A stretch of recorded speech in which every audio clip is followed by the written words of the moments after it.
My name is Humberto Palacios. I am 19 years old and I'm from Santa Ana, California. I had a very difficult time growing up. My father wasn't around. On top of that, I had to face poverty.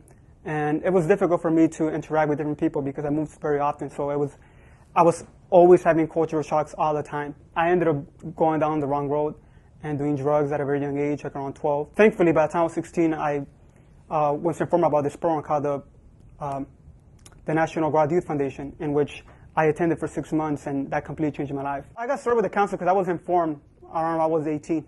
When I just turned 19, I was informed about the council by my sponsoring organization. They told me, oh, would you be interested in going across the country, speaking about all these issues? Well, of course, I couldn't say no. That's how I got started with the National Council. I've only been part of the council for, I believe, only a couple months, but just these couple of months has completely changed my life. I love being part of the National Council of Young Leaders, Opportunity Youth United, because I feel like I have a voice.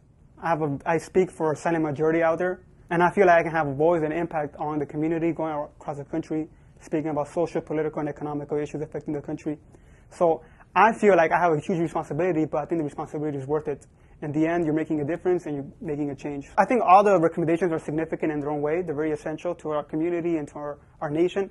But perhaps the one I think is the most essential, most significant recommendation is a pathway to education. When you establish education or a good educational system, I believe that you create opportunity for anyone. I also believe that education, like Albert Einstein once said, is training of the mind. And I feel if we can train them and we can educate them, then there's nothing they can accomplish. I think readiness is educating them and also getting them ready for the outside world so they can know how to get a job. They can know how to accomplish anything they want. The thing that excites me the most about being part of the National Council of Young Leaders is that I get to talk to great individuals, which are the council members, but at the same time I also get to speak to a good amount of people from across the country, whether it's senators, business people, or average citizens. I feel like I can communicate with all of them, I can learn a lot from them, and they can learn a lot from me.